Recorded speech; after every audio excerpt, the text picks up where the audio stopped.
Okay, so magandang umaga uli. Magandang tanghali, magandang hapon, magandang gabi sa inyo pong lahat. It's me again, Angel Whisper 11, ang inyo pong lingkod na magbibigay po ng mensahe sa inyo mula po kay God's Ascended Master, Spirit Guides, angels, archangels, universe, ancestors, and syempre sa mga elementals din. Okay, so syempre, guys, ko po muna pasalamat po sa mga subscribers, sa mga patuloy po na sumusubaybay ng ating YouTube channel, at sa mga uh, bagong subscribers din. And again, ito pong reading natin na ito is about po to sa itong YouTube channel na to is about po sa medyo kababalaghan. More on, ganun po siya. And ito po is para po sa mga tipong nakakakita, nakakarinig, nakakaamoy, kinikilabutan, mga ganyan, na hindi naman po nararanasan ng mga karamihan. No? And wait lang po ha. Ayun. So, ayun na nga. Okay. So, now, by the way, gusto ko munang mag-sorry na dahil dun sa last reading, hindi na po ako nakapagpaalam doon kasi bigla pong nakatang video. So, hindi ko na po to inedit or pinagpatuloy pa since natapos naman po natin yung isang deck doon. So, hindi ko na po, dapat po 3 deck po yun eh. Hindi ko na po natapos at hindi na rin po ako hindi ako nakapag-healing po doon. Pasensya na po. Kasi po kung idudugsungan ko po siya, ang haba po, ang dami po nauubos na oras sa pag-edit lang po. So, pasensya na po. And hopefully this time is magtuloy-tuloy po yung reading. Okay? And what else pa ba? Okay, so this time, still, ganun pa rin ang kukunin kong deck, no? Yung 3 deck kanina, katulad kanina. But nag-umpisa po tayo dito sa Gypsy Tarot. Which is parang may mga 5 spades, 9 of hearts, no? 4 diamonds, mga ganon. Pero iba naman po to, ibang klase, mga ganito. No? So may mga meaning po siya, may mga ibang drawings aside po dun sa mga 5 spades, mga ganon. Okay, so dito, nakakuha na po ako ng energy, no? Kumuha po ako, nagbaba po ako ng ibang, 5 cards. So we have the book, the money, the dog, the clover leaf, and the ship. No? So, dito po sa the book is sinasabi dito na kailangan mo pang mag-explore, no? Or uh, parang kailangan mo pang magbigay ng, or maybe yun nga sinasabi ko lagi din na parang some of you isa dito yung maybe we gagawin ko yung book, no? Magsusulat kayo ganyan, maybe yung mga dapat natutunan po ninyo, or maybe mga testimonies po ninyo, pwede pong ganun, ano. Or andito naman po yung parang sa pamamagitan din po ng mga libro na yan is makakakuha po kayo na syempre additional spiritual knowledge again, no? Yan po yung parang ito is a continuation maybe nung nakaraang reading natin, but consider this as a new one. Okay? Pero andito po yung parang confirmation po na meron kasi doon na na parang kailangan niyo po talagang mag-journal, no, or magsulat, no, ng mga dreams, visions, or mga experiences po ninyo, no, kasi magagamit niyo rin po yan as a reference sa future. Okay, so we have the money here, we have the vault, no, nakikita ko rito is may vault, no, so it is para alam niyo, para hindi po kayo mawalan. Kailangan niyo po talagang, kasi andito po yung marami po kayo marireceive talaga na blessings, especially sa when it comes to kaperahan issues, no. So andito po yung talagang kailangan niyo pong magkaroon ng, kasi riches to eh, richness, or alam niyo, as in yayaman po talaga kayo. So ang kailangan nyo lang po talaga dito no na gawin is parang kailangan nyo po syempre magkaroon din ng fear, no, na parang baka mamaya maubos o mapunta mapunta sa wala yung mga, kung halimbawang nakaano lang, nakalagay lang sa wallet, mga ganyan. So ang kailangan nyo po dito is better na meron po talaga kayong savings like bangko or vault, mga ganyan, to save it. Or better, bakit nakakita ako dito ng vault, is pinapakita ko dito parang kung meron po kayong savings sa mga bangko, ATM machines, mas better kung sa ilagay niyo po siya sa vault. Okay? So, now is the dog is here. So, andito po yung alam niyo naman ang dog is part na ng family natin yan. And talaga kung loyalty at loyalty rin lang, ang dog po is talagang meron yan. No? So, yan po yung mga nakukuha po natin na message, no, from the divine. So, syempre, pagka nandun po yung parang nawawala po yung mga dog sa atin. Para kasi ito yung magbibigay sa atin ng, for some of you, no, is ito yung magbibigay talaga sa iyo as parang mga guardian angels nyo din. Sila po yung magsisilbi yung mga spiritual guides nyo rin po.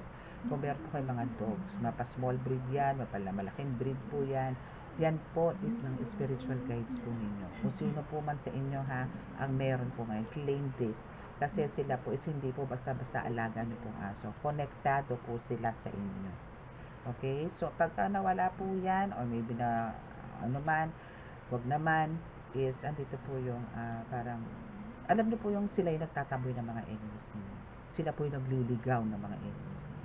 Sa pamamagitan po ng tahol nila, nabibingi po yung mga negative entities nila, or demonic entities nila. And the clover leaf is here. So, this is a good thing talaga na, kumbaga, andito yung, maybe andito yung talaga nagcha-charge kayo, or yung charging experiences ninyo is andito yung, ang sinacharge nyo po dito is yung wealth, yung fortune, yung fame. Yun po yung nakukuha po ninyo. And, syempre, pag kami maganon po tayo, syempre, happiness will follow. No? And the ship is here. So, still, no, again, pagyaman na naman po itong ship. No? Ito yung represent as or a symbol, no? Ship is indicates wealth po kasi. Maybe by inheritance, maybe may makukuha kang ganon, or unexpected income, unexpected gift from someone, no, for somebody, mga ganyan. And also it symbolizes as a ship is pwedeng magta-travel ka rin talaga, or soon, no, soon talaga is andito yung matutuloy ang travel. Okay, so yan yung 5 cards na meron ka. But bago natin yan palawakin, no, is kailangan muna natin mag-start ng prayers. Okay? So, this is just a short message.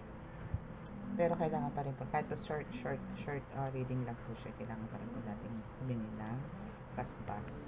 Kukuha lang po tayo natin yung 5 cards.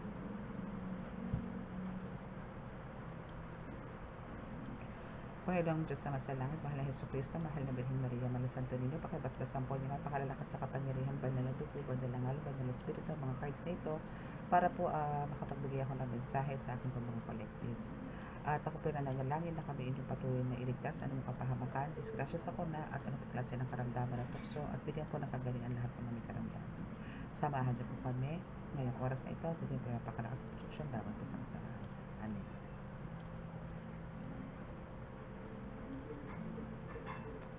Okay. Siyempre, bago ang lahat, kailangan po natin mag-cleanse. Pero ano lang po tayo, aside dito sa 5 cards na to na ibinaba ko, is kuha pa rin po tayo ng 5 decks, no, sa ibang cards. Tig 5 decks. Tig 5 cards per deck. At least maganda po yung result, no. Kumbaga parang since talagang sa buhay-buhay naman po natin is talaga may mga talagang pagsubok pa rin po tayo papasokin. But yung bang ang concern po ninyo is when parang sa pananalapit, no, is wala na po kayong dapat alalahanin. And about sa dog, no, na guides po ninyo, please kakaingatan na po sila. Okay, kakaingatan kung maigi ang mga doggy. Okay. So, itatabi ko lang po ito para makakuha tayo ng ibang points. Okay. So, dito naman tayo kukuha sa mga cats. Kung kanina may dog, ngayon kukuha tayo sa cats.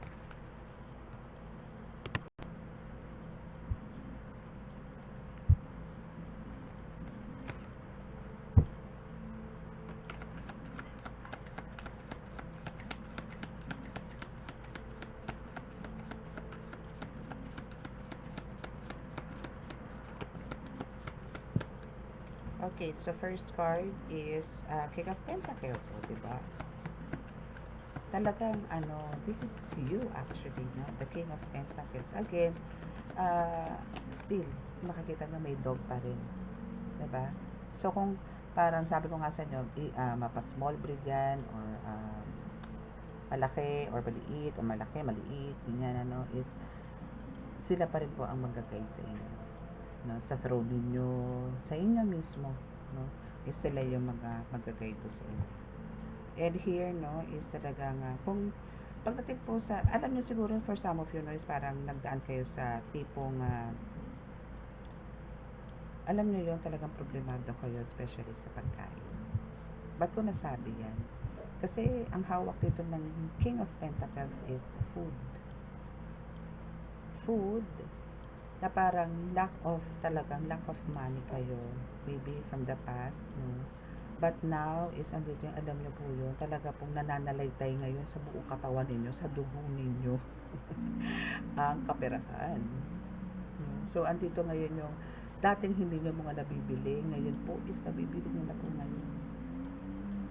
We also have the jasmine here, no? Jasmine flower. No? Bakit kayo nagkaroon ng jasmine flower dito sa King of Pentacles? So, it's because of, yun nga, kumbaga, hindi ka naman kasi naging selfish. That's why andito yung nag-harvest ka dito ng bonggang-bongga.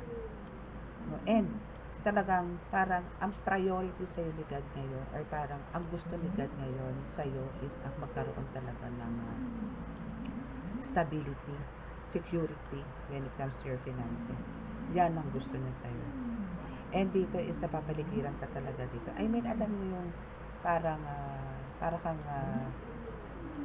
binigyan ng coat, no? Shield, no? Shield ni God, no? Pagdating sa finances, talagang bongga ka dito. Okay? Okay, so what else?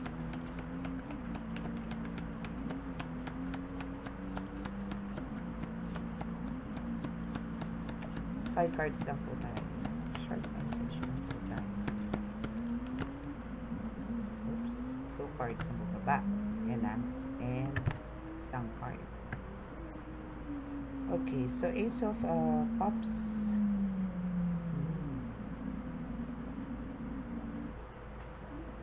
And Page of Pentacles.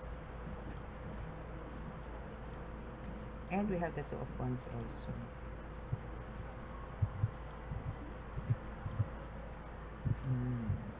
Okay, so dito sa Ace of Cups and Page of Pentacles, since dalawa po ito, no, na bumaba. Andito po yung pagiging creative po ninyo. Maybe for some of you is parang andito yung na-attract na rin. Or parang andito yung may, siguro may bumubulong na rin po sa inyo na, uy, magluto ka ng lamis, uy, gumawa ka ng ganito. Yung mga tipong ganon, no? Or maybe meron kang mga herbs na maybe ginagawa mong panggagamot ngayon, no? Or I mean, ginagamit mo sa panggagamot ngayon. I mean, also water, no? Nagbibigay din sa'yo ng parang isa sa mga tools mo or mga ways mo para makapagpagaling ka. And yung psychic abilities mo dito, sinasabi rin ito sa Ace of Cups, no, na kailangan mong gamitin, especially ito sa Page of Pentacles, sa parang binibigyan ka ngayon ng parang slight confusion, no, na maybe sa pagtahak mo or paglalakbay mo dito sa spiritual.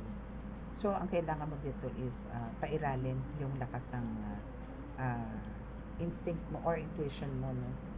And dito sa Two of Wands is parang pinapakita lang dito na itong mga cats mo na to, you have, maybe for some of you merong orange cat, black cat with mix of white. So, itong black cat mo na to is also one of your parang talagang guide sa spiritual.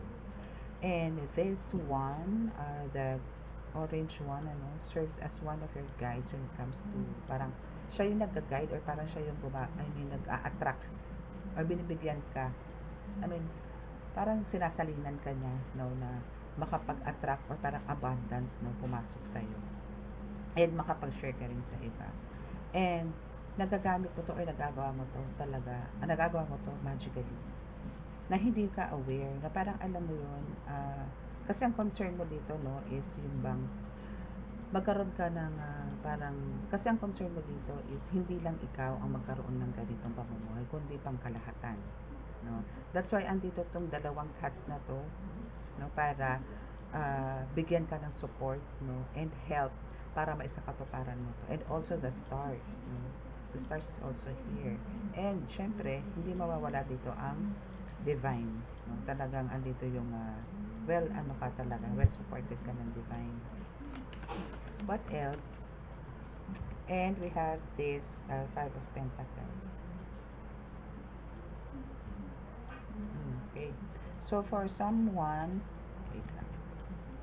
For somebody here, muna nandito ngayon sa ating channel, is andito yung parang you're looking for maybe a new home, or parang may plans ka to relocate. Meron ba? Or for some of you is merong ganun, ano? Or maybe andito yung there's an emergencies kayong pupuntahan, na maybe since kayo is a healer dito, parang meron kayong emergency na pupuntahan dito na kailangan na pong gamutin, no? And ito is kung tapos na to, no, possible, pero ito kasi is parang malaking pasasalamat ang gagawin sa inyo nito. And maybe since this is a Five of Pentacles, there's a big reward kang marireceive sa gagamutin mo na ito sa ibang lugar, sa ibang probinsya, mga ganyan, or sa community mo. Pero ito is lalabas ka para lang puntahan to at para gamutin. And magkakaroon to ng kagalingan, and talagang kahit sila is talaga matutuwa, at sa tuwa is parang bibigyan kanila talaga ng gantimpala. Okay?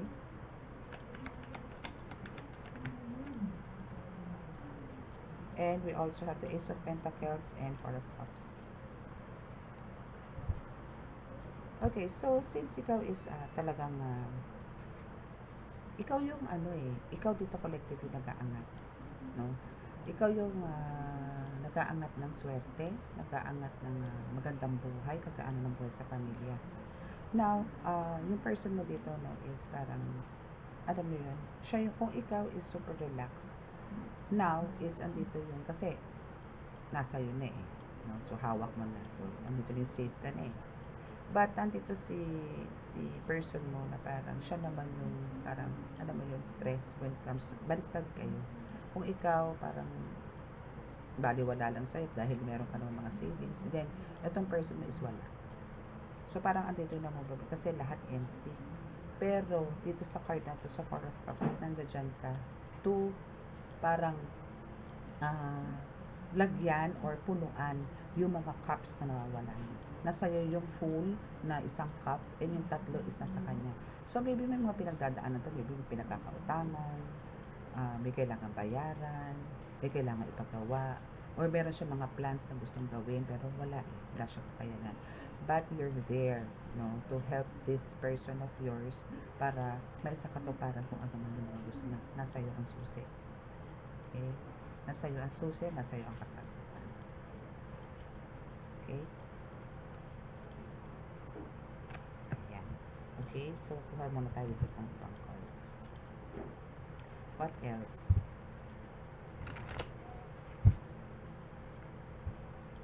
Kasi ang ano mo dito, alam mo, ang swerte sa buhay mo ngayon, yung reward na nare-receive mo ngayon na blessings from God is talagang continuous. As in overflowing. As in lahat naman ng pwedeng, gusto mo is talaga makukuha mo.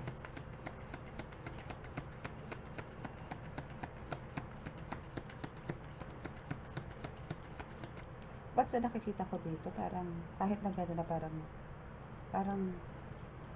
parang kahit na alam mong meron ka na, parang hindi enough sa'yo, kasi parang may mga inaalala ka pa rin or maybe andito yung heartbroken ka, or maybe parang sa tingin mo parang kung sa business mo or kung ano man yung meron ka ngayon na pinagkakakitaan is andun yung nagbo-boom, pero pagdating sa love life parang alat ka, parang andito yung lagi kang nasasaktan, or parang kung kino-consider mo yung sarili mo parang malas ka pagdating sa pag-ibig, no?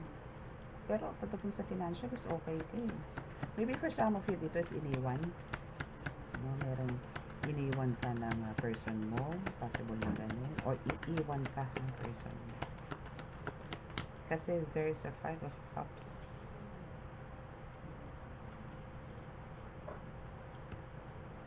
God. pangit nito. So, parang merong sumusumpa po sa sa relasyon niyo. There's a curse. There's a black magic na nagaganap ngayon sa relasyon niyo. Kung sino po man to sa inyo, ha? Hindi naman po lahat. Pero some of you is meron po. Na parang merong gustong agawin talaga tong person. Mapalalaki o mapababae, kayo na po mag-adjust kung sino po yung karelasyon ninyo, kung sino man po yung nakaka-resonate. Okay? Pero andito po, hindi po magandang pangitain yung 5 of Cups na to.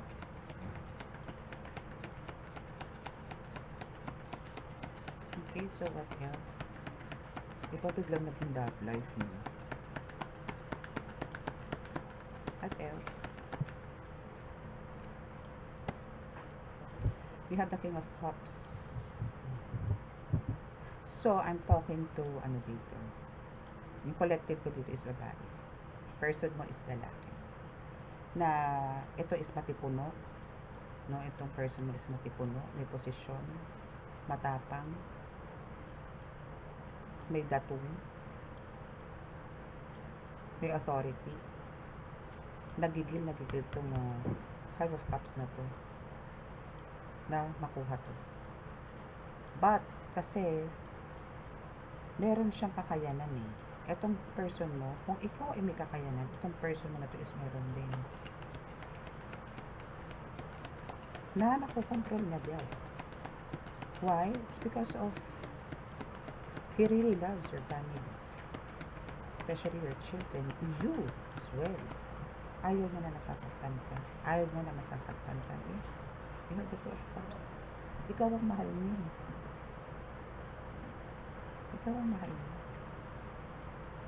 And talagang andito siya, there's a lion. And andito meron siyang battle gear. So, ito is hindi po to, sabihin mo kahit na anong bato ang gawin nito a spell work dito sa King of Cups. No, is hindi po tatalab dahil meron siyang armor and meron nga siyang authority. May power din to. Yung person mo may power din. And alam ko for some of you, alam niyo na meron. Kaya andito yung ikaw pa rin. Ikaw pa rin ang kanyang mahal na mahal na mahal. Okay. So we have here the 9 of Cups and the Knight of Swords. So andito yung talagang pinaglalaban ng person mo lang. Clearly, yung pamilya niya. Kasi nandito ang 9 of Cups. So happy siya sa kung ano ang meron siya ngayon with you and with your family nandito. But there's somebody na talagang galit na galit, nagngingit-ngit na naman, or dahil sa hindi na pagtangkumpayan nitong taong to na inutusan niya na ibalik yung person mo sa kanya, which is a third party. Bakit nagkaganito ang nangyari? Bakit ganito ang nangyari? Bakit lalong napalapit siya doon sa asawa niya, sa girlfriend niya? Bakit naging mas happy yung pamilya niya? Bakit hindi pa bumabalik sa akin? Bakit ganyan na naging resulta? Bakit naging happy? Bakit? Yan yung mga katanungan ni Kokak. Ni Brohilda, no, doon sa inutusan niya na alam yun, na bumalik sa kanya. Again, bakit di siya nagtagumpay? It's because of talagang may power in the person. At ikaw lang talaga ang pinili niya dahil gusto niya buo ang pamilya niya. Gusto niya na magkaroon ng success yung pamilya na mayroon siya. At hindi para lang, alam niyo yun, hindi siya papayag na masira ko ng kahit na sino. Walang sino man ang pwedeng sumira ng relasyon niya. Okay, so for the last 2 cards. You see? I told you. Magician siya. Diba? And gagawin niya ang lahat para lang sa inyong mag-iingat. Get it? Diba? Ganda. Okay ka na ba doon? Okay ka na ba doon sa ating reading? Diba? Maganda siya. So, Hindi nagtagumpay, no, si Brunhilda sa kanyang mga plano na sirain ang pamilya mo dahil hindi na lang ikaw ang nag-iisa. Hindi lang ikaw ang mag-isang lumalaban ngayon para buuin ang pamilya niyo. Kundi kasama mo na tong person mo na also ang magician now. No? And talagang kayo ang priority niyo. Kayo mag-iina. Claim it. Okay. So, kung sino po yung naka-resonate at gusto po magpa-reading, no? Kung sino po yung gusto magpa-book, nandiyan na po sa description box ang aking contact details. And mag-avail ng mga medallions, oils, yan, nandiyan lang po yan sa contact details. So, please click the description box, nandiyan lang po yan. And sa mga naka-resonate at hindi po nakaka-subscribe, please click the subscribe button and pakiclick din po notification bell para pa-update kayo lagi sa ating. Okay? So, close your eyes para po sa ating healing.